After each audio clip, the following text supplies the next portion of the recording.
Hello, welcome to Morning at NTV, and my name is Idris Matu. Now, this is Everyday Life. NDCs, or non-communicable diseases, are very common in Uganda and are killing so many of our loved ones and friends. But do we understand what they are? I have a guest from Makerere University and also Mulago Hospital, Dr. Bruce Kirenga. You are welcome, sir. Thank you. Non-communicable diseases. Yes. I want us to start off from understanding what are they. Okay, thank you. Non-communicable diseases, like the word presupposes, they are diseases which are not transmitted from one person to another. So basically, you don't get these diseases by getting in contact with someone, but they develop within your body due to certain problems which happen within your body. There are quite a number of diseases which are not transmitted from one person to another, but we want to emphasize the most important non-communicable diseases, and these are cardiovascular diseases or heart diseases, cancers, chronic respiratory diseases like asthma and COPD, diabetes, mental health problems, and also for Uganda purposes, we have also added injuries, because injuries are a major cause of death. Injuries in a way like an accident? Like if I an get accident, an accident? yes. So these diseases which I've mentioned put together, the 6 of them or the 4 of them, they account for 80% of all the deaths which occur from these diseases. Oh, wow. So the world and the country and the medical fraternity has decided to concentrate on this. The other important thing to note is that these diseases, actually, they have cross-cutting risk factors. For example, the 4 major risk factors for NCDs are physical inactivity, unhealthy diets, harmful alcohol use. I can come back to that to explain what harmful alcohol use is. So many people would disagree with you. Yes. Yeah, harmful. I will explain that. And smoking, plus air pollution. So these risk factors, as you can see, they cut across cardiovascular disease, they cut across cancer, they will cut across hypertension, they will cut across chronic respiratory disease. So looking at the relationship between these diseases and their risk factors, the medical fraternity decided to put them together to call them NCDs. But like you said, people do want to know more about harmful alcohol use. So we define harmful alcohol use as someone who takes more than 6 drinks in one sitting, more than once a week, at least once a week. Okay. So if you go to drink and take 6 on Monday, drinks, on Tuesday, Thursday, yes. But you must reach 6 drinks in one of those occasions, then that's already harmful. So those risk factors are the things which are driving NCDs. You know, it's a very interesting topic when we talk about drinking, because so many people feel like when I go out, I want to relax, I want to forget my problems, and they'll drink, and they'll think, I'll get a hangover in the morning, then it will pass, and then I'll be fine. But how harmful, what could alcohol do to your body if you use it in a harmful way, as you have put it? Yeah, the alcohol will damage many of the organ systems. The most one, which is in the first line of damage, is your liver. Because the liver is concerned with picking all the toxins in your body and detoxifying them, cleaning it up. So the first point of damage will be the liver. And we know the liver does many, many things in the body. It cleans all the other toxins. So when it's damaged, all the toxins you take, whether they are in normal food or in water, they will go direct to your body. But the liver also manufactures many other important molecules in the body which help you. So when your liver is damaged, you will get a problem. The other thing, which also is damaged quickly, of course, you know, when you drink alcohol, it goes to people feel better. So the next thing which is damaged is your brain. It starts to lose cells, becomes smaller. So your intellectual ability and the way you synthesize information reduces, and many other problems which are social which I think people know better. Like, is the effect of the brain temporary, like in that moment, when, if you could describe someone as being high, or is it a gradual process that eventually? Yeah, the temporary one is the acute one, the acute alcohol intoxication, of course. But there is that additional damage which happens over time. And people's brain becomes smaller, and the ability to synthesize information reduces. The heart is affected, the kidneys are affected, and then we end up with diseases like these NCDs, as we talked about.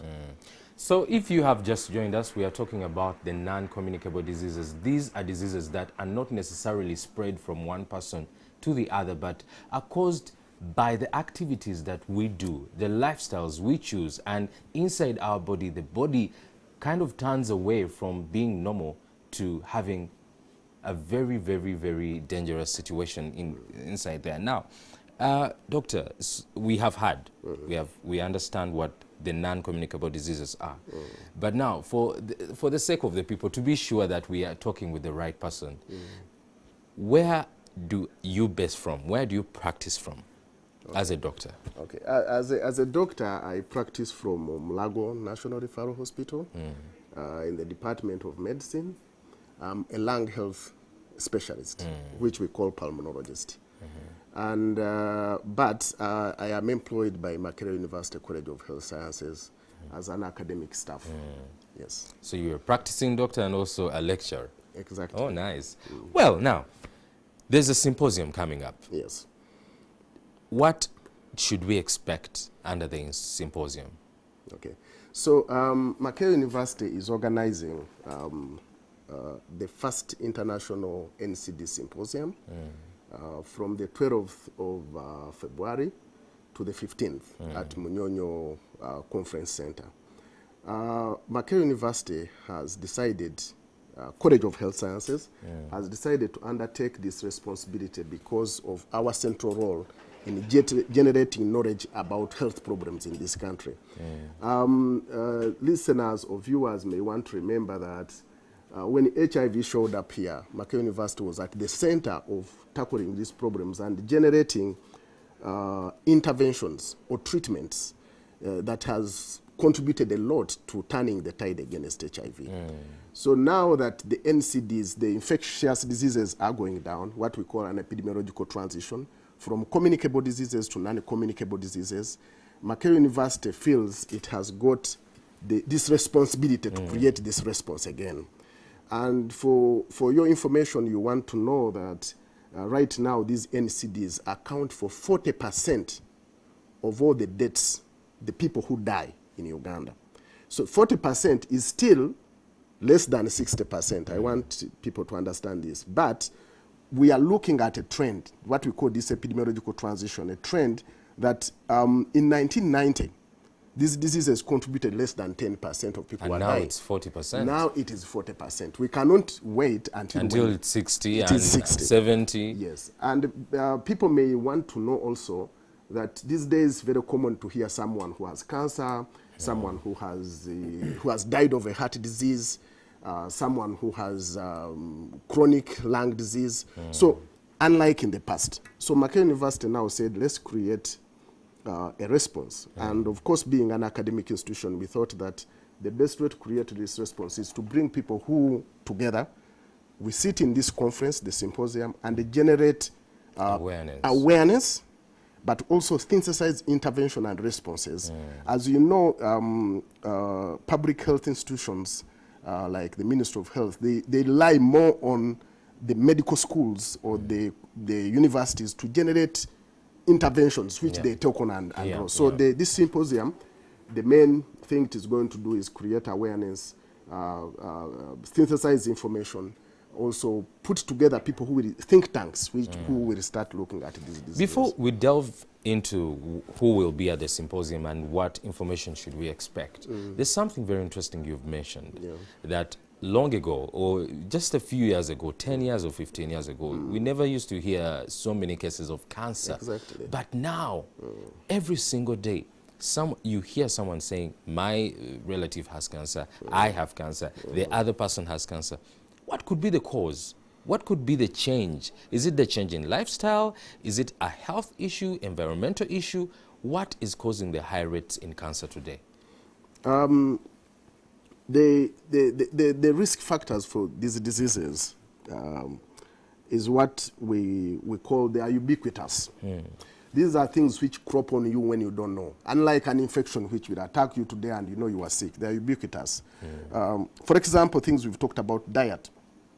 A diet that is less in fruits, physical inactivity, the alcohol use we've talked about, the smoking. These things add up to damage the cells of the body. The air pollution. You may be aware also that Macquarie University is involved in these air pollution studies around town. And we have shown that the air quality in Kampala is poor. Is poor, probably the second worst in Africa. So these things which are around us, we call them in our terminology, they are ubiquitous. You don't see them, but they damage your body. So if we are going to stem the tide of these NCDs, we need to start to tackle these risk factors, which some of them look like interesting lifestyle. They look like development, but we need to start tackling them and cleaning up our environment and our lives. You say smoking, air pollution is one thing that has stood out for me. And the fact that we have the second worst air pollution in Africa, Uganda, what's causing that? We have done work on this and it's published.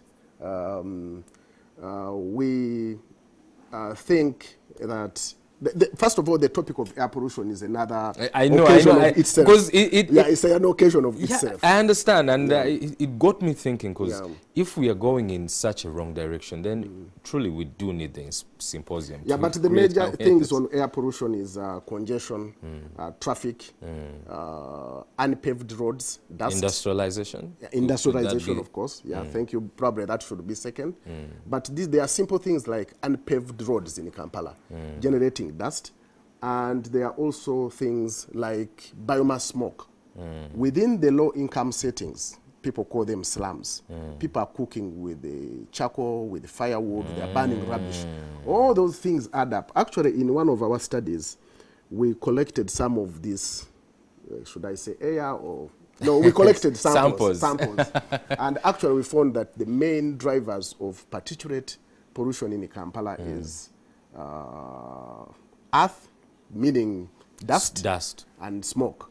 Plus, of course, the vehicle emissions and industrial emissions. But like I said, the air pollution is another topic altogether. So going back to the symposium, you've said the symposium is created to create awareness, to create solutions. Yes. Who are some of the speakers at the symposium? Yes.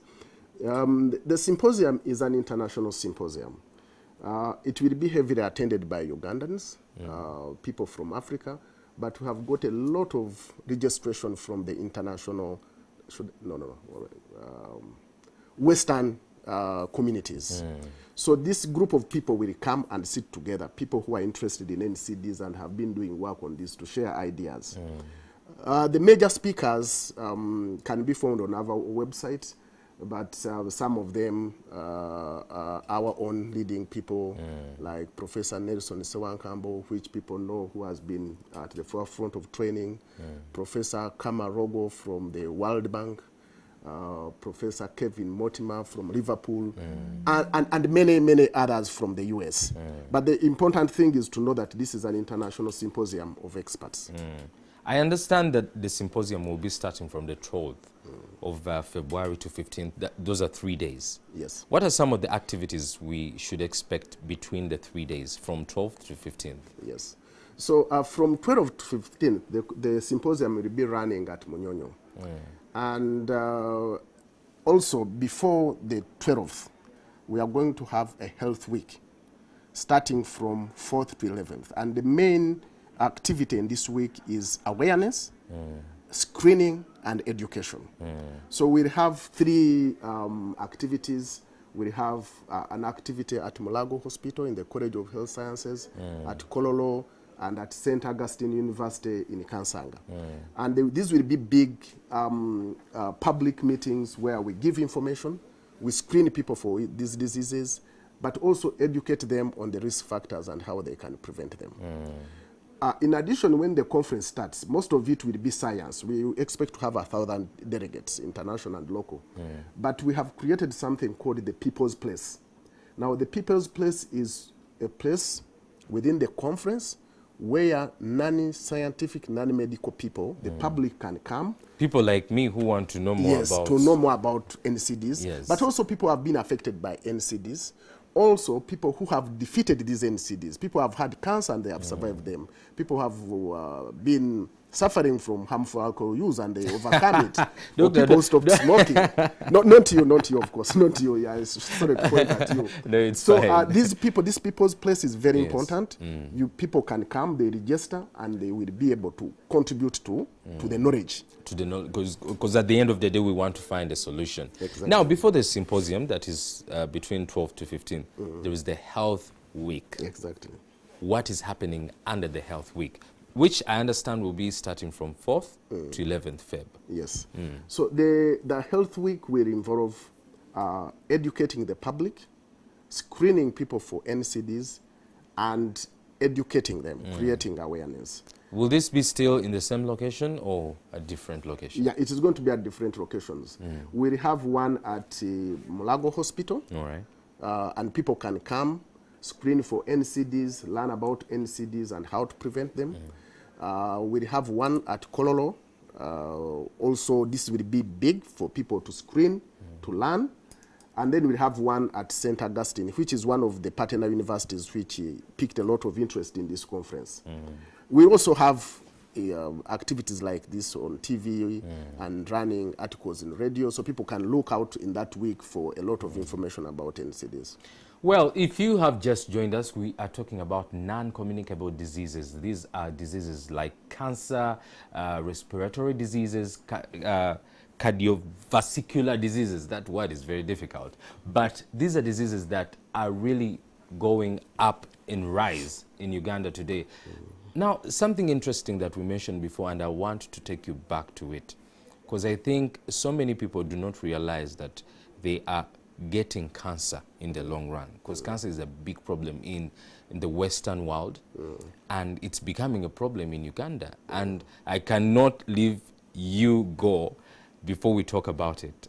How can we prevent cancer? How can we avoid the increase of cancer victims in Uganda? First of all, as a doctor, I'm not a cancer expert. So my knowledge on cancer is of a general doctor. Yes. But like I said, the risk factors for cancers are the ubiquitous risk factors, like smoking, alcohol use. So smoking causes cancer? Cancer, What yes. kind of cancer? Lung cancer? Almost all. Main is lung cancer, but almost all cancers. A lot of things are happening. Even alcohol will cause a lot of increased risk of many cancers, but mainly the liver cancers. So we talked about air pollution, but there are also infections which trigger cancer.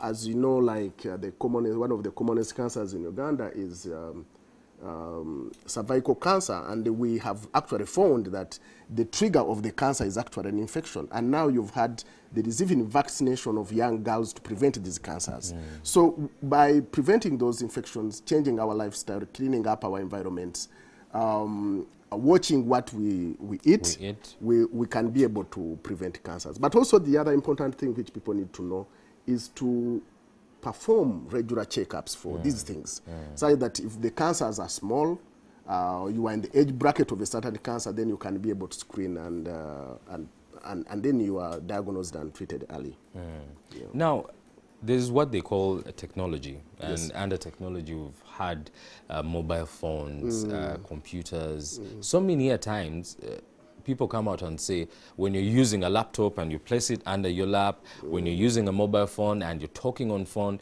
these things can cause cancer. How true is this?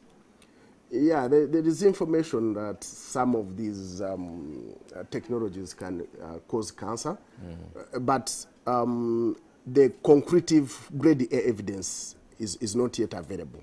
But we know that they could increase the risk of cancer, because this is energy that could alter the function of cells. Of course, cancer is another occasion, but actually what is happening in cancer is one cell losing control from the rest of the cells and start growing on its own. So these energies could end up damaging these cells, but I wouldn't say we have got grade A evidence for some of these cells. For such thing. Now, well, we are talking about non-communicable diseases, and right about now you will get a chance to call in and ask the doctor a few questions. Now, we might accept a few callers because of time, but you will get a chance to call in and ask the doctor about cancer, TB, and any other non-communicable diseases and the effect. Maybe you have a family or friend who is affected by these diseases. It's time to be aware. It's time to do something. It's time to treat yourself and make sure that you live a better, healthy life. Now, doctor, before we get the phone calls coming in, just a recap of the symposium, the health week, and where we can get the information on what will be happening. Okay, thank you. The symposium will take place at Munyonyo from the 12th to the 15th of Feb next month. And the symposium has got a website where people can go and get more information. The health week will start from the 4th to 11th, and we'll be screening for NCDs and teaching in 3 locations, like I mentioned. And we want people, especially the public, to come for these screenings, to come to the people's place in the symposium. But also there could be other medical scientists who are listening. We encourage them to register for the symposium and attend. The website? Yes. Yeah, it's Mark NCD Symposium. Mark NCD, eh? Yes. Mark, which is spelled as M-A-K. Yes. NCDC Symposium. Yes. .com, yes. .com. Of course, it starts with the W and the others. Yeah. But if you just put in Google Mark NCD Symposium, it will show up. All right. Now, just to remind you about the dates, the symposium will be beginning from the 12th to the 15th of February, which will be at Munyonyo. Now, the health week will be at Mulago, Kololo, and St. Augustine, and that will be from the 4th to the 11th of February. Be there, learn more, and live a better health life. Now, to continue the conversation, go to our website, www.ntv.co.ug, or go to our Facebook page, which is NTV Uganda. That is on Twitter, also at Morning at NTV, or Facebook, also at Morning at NTV. Now, if you want to talk to me, connect with me on Idris Matu, Facebook, Twitter, and Instagram. Next up is Mwasuza Mutia. Have a very good morning.